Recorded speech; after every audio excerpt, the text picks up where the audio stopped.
ಕೆಲವೊಂದು ಬಿಸ್ಕೆಟ್ಸ್ ಮೇಲೆ ಈ ಹೋಲ್ಸ್ ಯಾಕಿರ್ತವೆ. ಈ ಹೋಲ್ಸ್ ಬಿಸ್ಕೆಟ್ಸ್ ನ ನೋಡೋದಕ್ಕೆ ಚೆನ್ನಾಗಿರುತ್ತೆ, ಆದ್ರೆ ಈ ಹೋಲ್ಸ್ ರೀಸನ್ ಏನು? ಅಂಡ್ ಪೊಲೀಸ್ ಯೂನಿಫಾರ್ಮ್ ಅನ್ನ ಅಬ್ಸರ್ವ್ ಮಾಡಿದ್ರೆ ಅವರ ಎಡಭಾಗಕ್ಕೆ ಒಂದು ರೋಪ್ ಅಟ್ಯಾಚ್ ಮಾಡಿರ್ತಾರೆ. ಅದ್ ಯಾಕಿರುತ್ತೆ ಅಂಡ್ ಅದನ್ನ ಏನಂತಾರೋ ಈಗ ನೋಡೋಣ. So hi hello and welcome to MM facts. ಕೆಲವೊಂದು ಬಿಸ್ಕೆಟ್ಸ್ ಮೇಲೆ ಈ ರೀತಿಯ ಹೋಲ್ಸ್ ಇರ್ತವೆ. ಆ ಹೋಲ್ಸ್ ಯಾಕಿರ್ತಾವ ಗೊತ್ತಾ? ಇದಕ್ ಮೈನ್ ರೀಸನ್ ಬಂದು ಈ ಬಿಸ್ಕೆಟ್ಸ್ ಅನ್ನ ತುಂಬಾ ಕ್ರಂಚಿ ಆಗಿರಿಸೋದಕ್ಕೆ ಅಂಡ್ ಚೆನ್ನಾಗಿ ಕುಕ್ ಆಗೋದಕ್ಕೆ ಉಪಯೋಗ ಪಡ್ತವೆ. ಅದ್ ಹೇಗಂತ ಈಗ ನೋಡೋಣ. ಆ ಬಿಸ್ಕೆಟ್ಸ್ ಅನ್ನ ಬ್ರೇಕ್ ಮಾಡುವಾಗ ಆ ಹೋಲ್ಸ್ ದ್ವಾರ ಸ್ಟೀಮ್ ಏರ್ ಪಾಸ್ ಆಗಿ ಬಿಸ್ಕೆಟ್ ಮೆತ್ತಗಾಗದೆ ಆ ಬಿಸ್ಕೆಟ್ ಮೇಲೆ ಮತ್ತೆ ನಾವು ಒಳಗೆ ಚೆನ್ನಾಗಿ ಬೇಕ್ ಆಗೋದಕ್ಕೆ ಉಪಯೋಗ ಪಡ್ತವೆ. ಇದರಿಂದ ಆ ಬಿಸ್ಕೆಟ್ ಮೆತ್ತಗಾಗದೆ ತಿನ್ನೋದಕ್ಕೆ ತುಂಬಾ ಕ್ರಂಚಿ ಆಗಿರ್ತವೆ. ಅಂಡ್ ಫ್ಯಾಕ್ಟರೀಸ್ ಅಲ್ಲಿ ಈ ಬೇಕಿಂಗ್ ಪ್ರೋಸೆಸ್ ಮುಂಚೆನೆ ಬಿಸ್ಕೆಟ್ಸ್ ಅನ್ನ ಒಂದು ಶೇಪ್ ತಯಾರು ಮಾಡಿ ಅವನ್ನೊಂದು ಟ್ರೇಲ್ ಆಗ್ಲಿ ಒಂದು ಶೀಟ್ ಮೇಲೆ ಆಗ್ಲಿ ಸ್ಪ್ರೆಡ್ ಮಾಡಿ ಅದ್ರ ಮೇಲೆ ಶುಗರ್ ಅಂಡ್ ಸಾಲ್ಟ್ ನಂತಹದನ್ನ ಆಡ್ ಮಾಡಿದ ನಂತರ ಒಂದ್ ಮೆಷಿನ್ ನಲ್ಲಿ ಇಟ್ಟು ಈಗ ಹೋಲ್ಸ್ ಅನ್ನ ಇಡ್ತಾರ.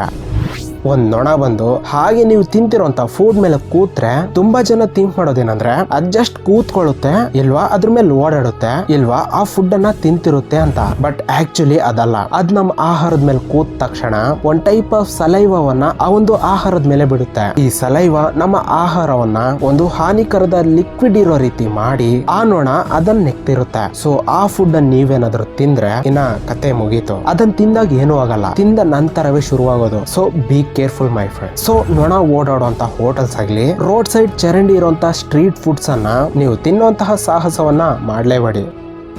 ನೀವು ಪೊಲೀಸ್ ಯೂನಿಫಾರ್ಮ್ ಅನ್ನ ಅಬ್ಸರ್ವ್ ಮಾಡಿದ್ರೆ ಅವರ ಒಂದು ಎಡಭಾಗಕ್ಕೆ ಒಂದು ರೋಪ್ ಅನ್ನ ಅಟ್ಯಾಚ್ ಮಾಡಿರುತ್ತೆ. ಅದ್ ಯಾಕಿರುತ್ತೆ ಅದನ್ನ ಏನಂತಾರೋ ಈಗ ತಿಳ್ಕೊಳ್ಳೋಣ. ಆಕ್ಚುಲಿ ಇವನ್ನ ಲ್ಯಾನಿಯಾರ್ಡ್ ಆರ್ ವಿಜಿಲ್ ಕೋಡ್ ಅಂತಾರೆ. ಆದ್ರೆ ಇಂಡಿಯನ್ ಕೋಡ್ ಸರ್ವಿಸ್ ಯೂನಿಫಾರ್ಮ್ ಪ್ರಕಾರ 1954ರಿಂದ ಅಫಿಷಿಯಲ್ ಆಗಿ ಲ್ಯಾನಿಯಾರ್ಡ್ ಅಂತ ಕರೆಯಲಾಯಿತು. ಸೊ ಇದು ಮೊಟ್ಟ ಮೊದಲನೇ ಸರಿ ಫ್ರಾನ್ಸ್ ದೇಶದಲ್ಲಿ ಉಪಯೋಗಿಸಿದ್ರು. ಈ ಲ್ಯಾನಿಯಾರ್ಡ್ ಪೊಲೀಸರಿಗೆ ಅವರ ಲೆಫ್ಟ್ ಶೋಲ್ಡರ್ ಇರುತ್ತೆ. ಅದರ ಕೊನೆಯಲ್ಲಿ ಒಂದು ವಿಜಿಲ್ ಅನ್ನ ಅಟ್ಯಾಚ್ ಮಾಡಿರ್ತಾರೆ. ಮ್ಯಾಕ್ಸಿಮಮ್ ಯಾರಿಗೂ ಈ ವಿಜಿಲ್ ಅನ್ನೋದು ಕಾಣಿಸೋದಿಲ್ಲ, ಯಾಕಂದ್ರೆ ಪೊಲೀಸರು ಆಚೆ ತುಂಬಾ ಮಟ್ಟಿಗೆ ಬಳಸೋದಿಲ್ಲ. ಆ ವಿಜಿಲ್ ಅನ್ನ ಲೆಫ್ಟ್ ಪಾಕೆಟ್ ಅಲ್ಲಿ ಇಟ್ಕೊಂಡಿರ್ತಾರೆ ಅಷ್ಟೇ. ಆದ್ರೆ ಟ್ರಾಫಿಕ್ ಪೊಲೀಸರು ಈ ವಿಜಿಲ್ ಅನ್ನ ತುಂಬಾ ಮಟ್ಟಿಗೆ ಉಪಯೋಗಿಸ್ತಾರೆ. ಅಂಡ್ ಈ ವಿಜಿಲ್ ಅನ್ನ ಡೈರೆಕ್ಟ್ ಆಗಿ ಪಾಕೆಟ್ ಅಲ್ಲೇ ಇಟ್ಕೋಬಹುದಲ್ವಾ. ಇನ್ನ ಆ ರೋಪ್ ಯಾಕೆ ಅಂತ ಕೇಳಿದ್ರೆ ಆ ಲ್ಯಾನಿಯಾರ್ಡ್ ಯಾಕಂದ್ರೆ ಪೊಲೀಸ್ ಉಪಯೋಗಿಸೋ ವಸ್ತುಗಳು ಮತ್ತೆ ಮತ್ತೆ ಕಳೆದಾಗದೆ ಅವನ್ ಸೇವ್ ಮಾಡೋದಕ್ಕೆ ಉಪಯೋಗ ಪಡ್ತಾವಂತ ಹೀಗೆ ಈ ಲ್ಯಾನಿಯಾರ್ಡ್ ಅನ್ನ ಅಟ್ಯಾಚ್ ಮಾಡಿರ್ತಾರ. ಹಾಗೆ ಒಂದ್ ವಿಜಿಲ್ ಅಲ್ಲ, ರಿವಾಲ್ವರ್ ಲ್ಯಾನಿಯಾರ್ಡ್ ಕೂಡ ಇರುತ್ತೆ. ಎಸ್, ಪೊಲೀಸ್ ಉಪಯೋಗಿಸೋ ರಿವಾಲ್ವರ್ ಗೆ ಪ್ಯಾಂಟ್ ಪಾಕೆಟ್ ಹತ್ರ ಒಂದು ಲ್ಯಾನಿಯಾರ್ಡ್ ಇರುತ್ತೆ. ಸೊ ಈ ಲ್ಯಾನಿಯಾರ್ಡ್ ಕಲರ್ ಅನ್ನೋದು